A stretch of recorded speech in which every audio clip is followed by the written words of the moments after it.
Good afternoon, everybody. How are you doing? Hi. Welcome to the Castro Files. Welcome. How are you, honey? I'm great. How about yourself? I'm doing well. Thank you Good. guys so much, everyone, for joining us again today. We appreciate it as always. Today I've got a story.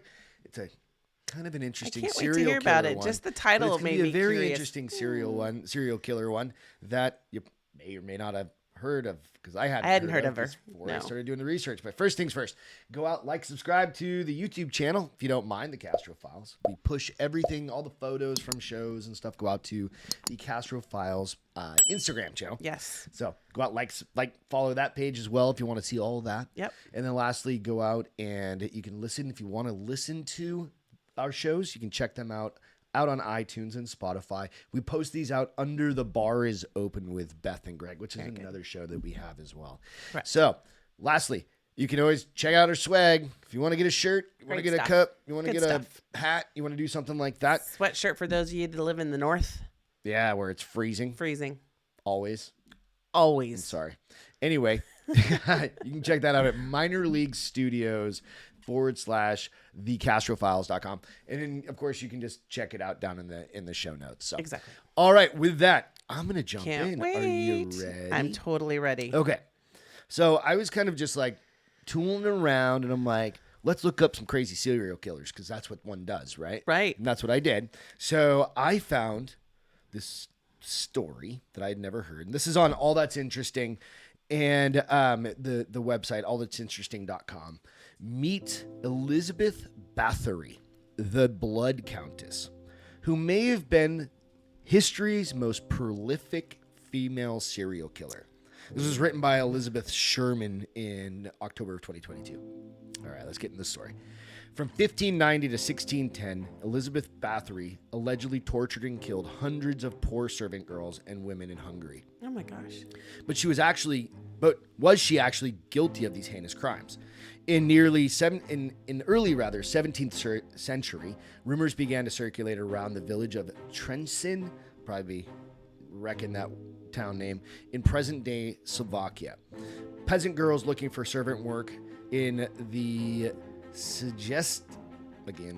butchering it, castle were disappearing, and no one knew why. But before long, many locals began to point fingers at Countess rather.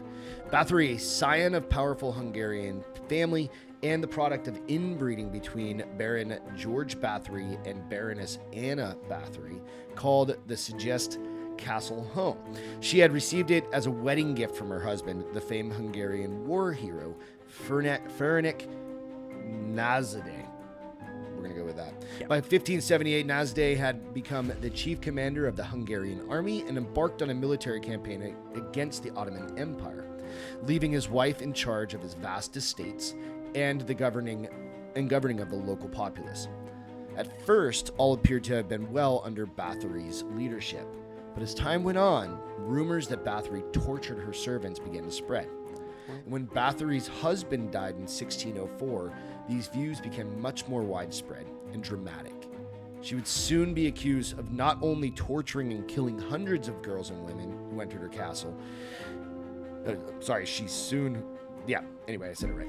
Today, Elizabeth Bathory is infamously remembered as the Blood Countess, who killed up to 650 girls and women in the Kingdom of Hungary. If all the stories about her are true, then she's likely the most prolific and vicious female serial killer of all time. But not everyone is convinced of her guilt. How her crimes began.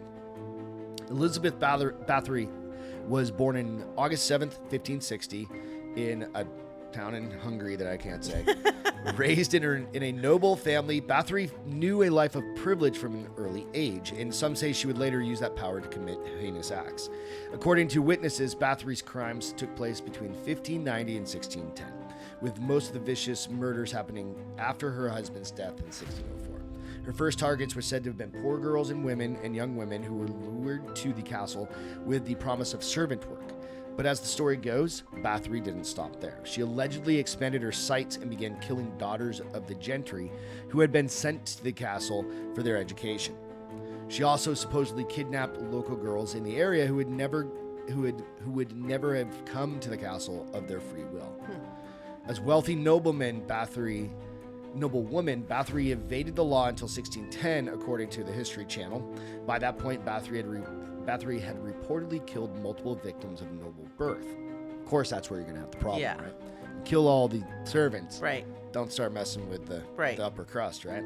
By that point, Bathory had, like I said, which concerned the authorities far more than the deaths of the servants, like I just said. Yep. So Hungarian King Matthias II sent his highest-ranking representative, can't say this guy's name, to investigate the complaints against her.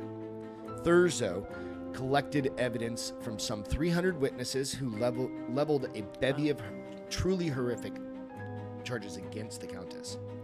The shocking accusations against the Hungarian Blood Countess were, according to the contemporary reports and studies told long after, Elizabeth Bathory tortured girls and young women in unspeakable ways.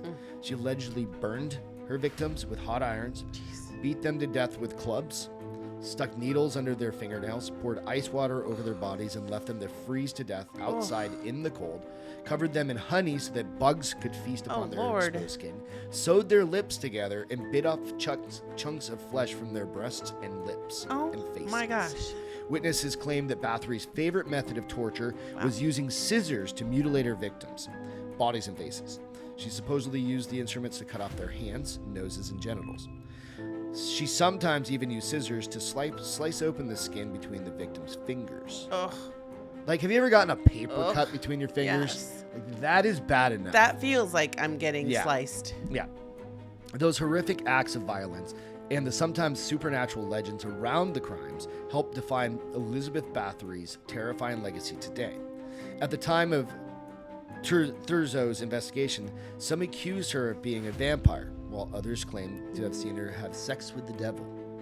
The most infamous accusation, the one that inspired her nickname, the Blood Countess, claimed that Elizabeth Bathory bathed in the blood of her young victims in an attempt to maintain a youthful appearance. Weird Hollywood O's. Although the story is by far the most memorable, it's also extremely unlikely to have been true. Really, it could have been real. Could have been true.